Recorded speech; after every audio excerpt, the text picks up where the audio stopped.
Hi friends, అందరికీ నమస్తే. Welcome to BRK facts YouTube channel. నేను మీ బొమ్మడి రాజ్ కుమార్. ఈ దేశంలో సబ్బండ శ్రామిక ఉత్పత్తి కులాలుగా ఉన్నటువంటి బీసీ సామాజిక వర్గాలు 85% ఉన్నప్పటికీ ఇప్పటికీ వారికి 27% మాత్రమే ఉద్యోగ అవకాశాల్లో రిజర్వేషన్ కల్పిస్తూ ప్రస్తుతం బీసీల కోసం కేవలం 22% మాత్రమే రిజర్వేషన్ అమలవుతుంది. ఇది ఎప్పుడు 1993లో పివి నరసింహరావు హయాంలో ఈ రిజర్వేషన్ రావడం జరిగింది బీసీల కోసం. కానీ ఇది ఎప్పుడు మొదలైందంటే 1955లో దీని యొక్క అమలు కోసం అనేక కమిషన్లు తీసుకొస్తే అనేక దఫాలుగా దీన్ని రిజెక్ట్ చేస్తూ బీసీల హక్కుల్ని కాలరాస్తూ అనేక చర్యలు చేపట్టడం అయితే జరిగింది.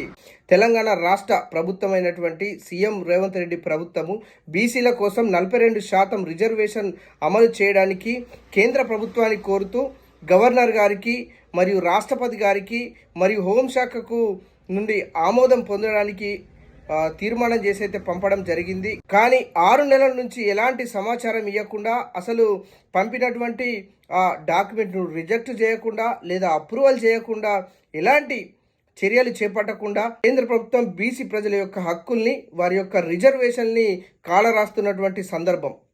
ఎందుకంటే ఆల్రెడీ ఇక్కడున్న తెలంగాణ రాష్ట్ర ప్రభుత్వంలో ఉన్నటువంటి చట్టసభల్లో దీన్ని తీర్మానం చేయడం జరిగింది. అన్ని పార్టీలు, తగు పార్టీలు కూడా బీసీల కోసం 42% ఒప్పుకోవడం జరిగింది. కేంద్ర ప్రభుత్వం నుంచి రావాల్సినటువంటి అప్రూవల్ కానీ లేదా రిజెక్ట్ కానీ తగు కారణాలు చూపకుండా, ఎలాంటి చర్యలు చేపట్టకుండా ఇలా కాలయాపన చేస్తూ బాధ్యత రాహిత్యంగా ప్రవర్తించడం తీరును చూసి తెలంగాణ ప్రజలు, తెలంగాణ రాష్ట్రంలో ఉన్నటువంటి ప్రతిపక్షాలు మండిపడుతున్నాయి.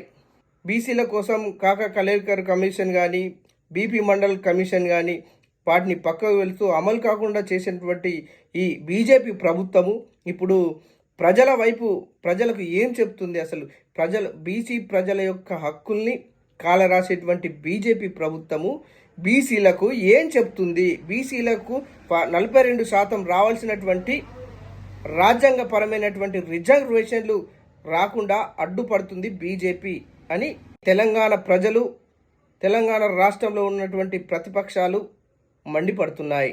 బీసీలకు రావాల్సినటువంటి 42% రిజర్వేషన్ అమలు పరిచేలా షెడ్యూల్ 9లో చేర్చకుండా కాలయాపన చేస్తూ బాధ్యత రహితంగా ప్రవర్తించడం చూసి తెలంగాణలో ఉన్నటువంటి బీసీ ప్రజలైతే చాలా మండిపడుతున్నారు. ఇది తెలంగాణలో ఉన్నటువంటి బీసీలకు రావాల్సినటువంటి 42% రిజర్వేషన్ రాకుండా కేంద్ర ప్రభుత్వము అడ్డుకుంటుందని చెప్పేసి తెలంగాణలో ఉన్నటువంటి బీసీ ప్రజలైతే చాలా ఉవ్వెత్తున మండిపడుతున్నారు. కేంద్ర ప్రభుత్వంలో ఉన్నటువంటి బీజేపీ ప్రభుత్వము బీసీలను పట్టించుకోకుండా వారి యొక్క హక్కుల్ని కాలరాస్తూ వారి యొక్క రిజర్వేషన్లపై ఉక్కుపాదం మోపుతున్నటువంటి బీజేపీని ఖచ్చితంగా ప్రశ్నిస్తామంటూ తెలంగాణలో బీసీ బంద్కు పిలుపు ఇవ్వడం జరిగింది.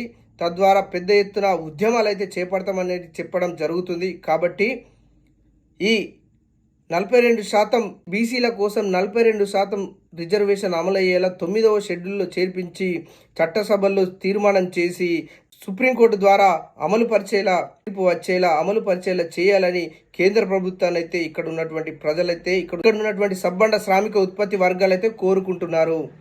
తెలంగాణలో ఉన్నటువంటి బీసీలకు అన్యాయం జరిగే విధంగా, బీసీల హక్కులను కాలరాసే విధంగా, బీసీలకు రిజర్వేషన్ శాతం పెంచకుండా అడ్డుకుంటున్నటువంటి ఈ కేంద్ర ప్రభుత్వాన్ని ప్రజలు ఖచ్చితంగా ప్రశ్నించాలి. ఈ కేంద్ర ప్రభుత్వం పైన ప్రజలు ఖచ్చితంగా ఒత్తిడి తీసుకురావాలి. అయితేనే బీసీలకు న్యాయం జరుగుతుంది. అయితేనే బీసీలకు 42% రిజర్వేషన్ దక్కుతుంది.